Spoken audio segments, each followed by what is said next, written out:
So Pam, would you say you're more rigid or more flexible? Are we talking about what I think we're talking about? Yeah, we're talking about what happens when your travel plans fall apart. Can you handle it? And then what do you do about it? After the intro, we're going to talk about this with 4 other channels in our collaboration. So stick around and we'll get right into it.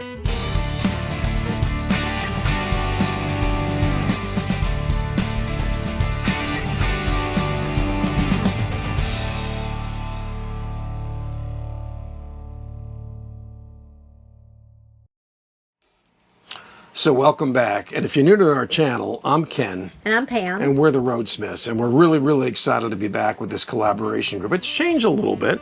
We haven't done it in really since the fall of last year. Yeah, it's been a while. But I think it's very germane to talk about this, especially as people start to make these travel plans, coming up this year.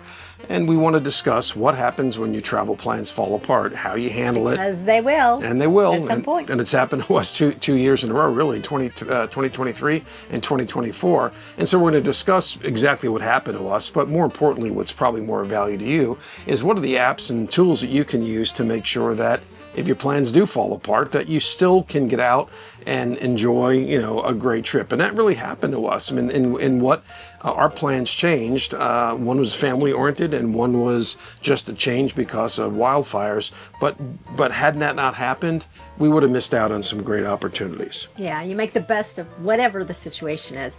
But first, let's introduce the people that are participating in this collaboration. And they are Chris and Katrina from Our Everyday Getaway, Lawrence and Natalie from Brazen Brits, Jerry and Teresa from Happy Place Diaries, and returning to this group, this collaboration group, is Jonathan from Tree Talker the Traveler. And as we said, we'll put links to their videos on this topic below, so you can go check that out after you check out our video, of course. What we're talking about is, for instance, you have your whole travel season planned and all of your reservations are made, and then something happens and you have to change those plans. So what happens, what do you do, or what have we done, for example, to make those changes and then keep your schedule full so that you don't lose that whole travel season? Yeah, and still have an awesome trip, because while you may not be going to the places that you had planned, there are so many great places, and we have great experience because our travel plans change in 2 years. So let's start in 2023. We were doing a work camping job in Montana at the Silver Knot, one of our favorite harvest hosts ever, and you've probably heard us talk about that. So we had a great trip there, and we were planning from there to go to Alberta, British Columbia. We want to go to Banff, Jasper, and do all that stuff. Now, if you followed our channel for a long time, you know that we're not long-range planners. We have sort of a general idea where we want to go. We don't necessarily book things until we're really ready and sure, and that can be a positive and a negative. What did we do when we found out that that area was just consumed with forest fires? I mean, there were fires everywhere in Canada, and we actually saw a lot in Montana as well. And this was August? This would have been end of July timeframe. Yeah. And wildfires are always bad that time of year anyway.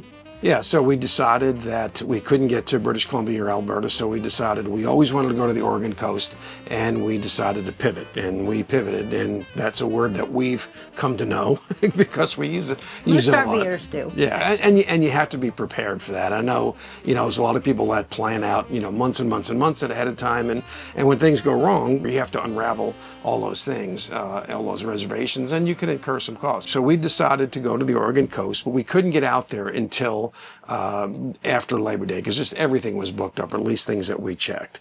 So we staged ourselves in Kelso, Washington, which is just between like Portland and then Tacoma, Washington. And it's really, the town is just it's a little small town. But what's really cool about it is it allowed us to see things like Mount Rainier, Mount St. Helens, Mount Hood, and some other things like that we probably would have never done. And then we went to the Oregon coast. As anybody who's been there knows, it's fantastic.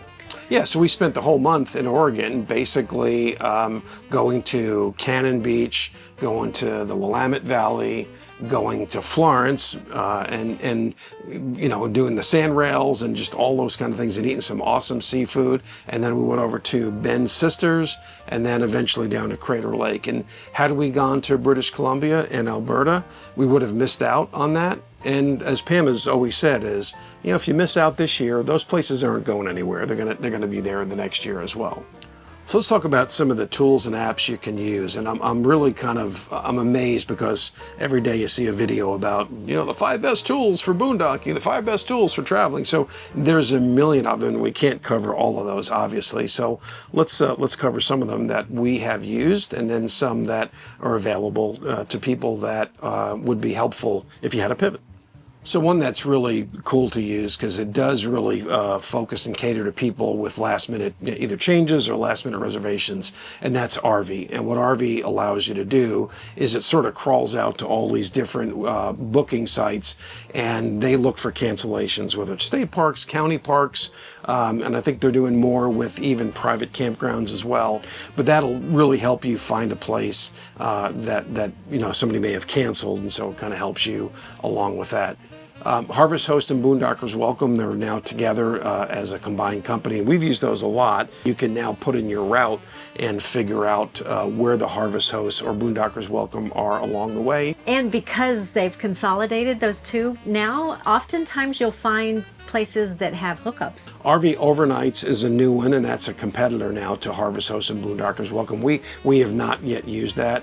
We can't give a recommendation or not on that one, but again, it's always nice to have choices. Recreation.gov is one for like national forests, Corps of Engineer lakes, but our experience with them has been fantastic. It's been great because usually the sites are large, they're usually concrete, and usually it's power and water, not sewer, but obviously they have a dump station. Campendium, a lot of people use that for a number of things. We're not real good at using some of these apps. We need to be better at it. Well, no, I think we've used them. We found that we've done pretty good without the use, and we have used some of these for sure. We've mentioned some of those, but some of these others we've seen them. We've seen a lot about them. And we probably should use some of those. And Campendium is one. The Dirt is another. Sure. RV Parky is one as well. iOverlander is one that I've heard about. And then another one I just learned about a couple days ago was something called freecampsites.net. Sounds pretty cool. I'm not even sure if it's free, but maybe the campsites are.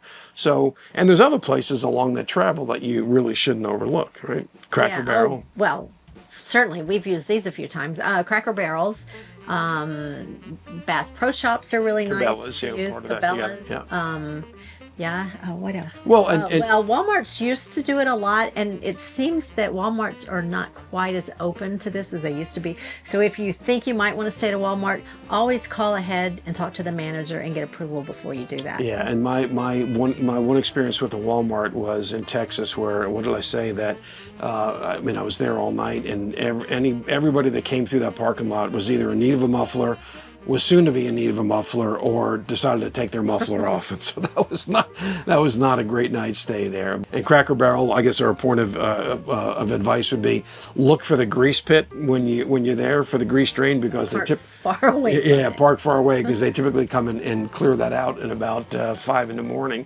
So if you want a good night's rest, that's not a good thing. And don't overlook city parks and county parks, and we've stayed at some of those, partly because of changes, partly because of plan, and we stayed at a few of those. And you'll be surprised, a lot of city parks and county parks that you don't even think about turn out to be really nice places. Yeah, the one we did, so when we pivoted to go to Oregon, we had to go through Eastern Washington, and we actually got chased out of a campground that we had reserved in Spokane. And again, we had it because of, we were evacuated because of a fire that started that day, the Medical Lake fire. And so we had to pivot yet again, and we found a county park in the Tri-Cities area. We'll get the name of that. And that was a great place. In 2024, we had another major change as well, and a great change, probably the best change ever. The best. Grandbabies are always the best change. We'll change anything for grandbabies. That's true. So we didn't go to Alaska. We wound up spending the whole summer in Colorado, and we got a chance to visit places like Pikes Peak, Garden of the Gods, Rocky Mountain National Park, which is awesome, Salida. Well, and a bucket list that he didn't even expect. So Right. Oh, well, that was Santana at Red Rocks, and I think any concert of any great band at Red Rocks should be a bucket list for anybody because it's just an awesome place. We got a chance to drive the $1 Million Highway in the Super Duty without the RV, but that was a lot of fun. So I guess our point in this whole thing is don't fret about it, And I've always said on this channel, if you can imagine it, you can explore it. So if your travel plans do change, just roll with the changes, find a place in an area you want to get to, use some of the apps in order to do that, and you will find places that either one you never knew existed, or places that maybe you wanted to go to. Places you never expected you might go see. Yeah, or places you wanted to go to, and you just thought, okay, that's going to be 5 years from now, whatever it is. And we never know, we're not given any amount of time. So definitely don't fret it. We hope that you enjoyed the video. I know we kind of rambled a little bit with this, and hopefully the apps were helpful. If you like this video, we'd love for you to like and subscribe if you're not subscribed already. And then once you're finished, we'd love for you to go and check out the other channels. Don't forget to go and watch the other collaboration videos. They may have a lot more information than we were able to provide. Yeah, and we know that some of their plans have changed as well. Thanks for watching, and we will catch you on our next video. What if I change?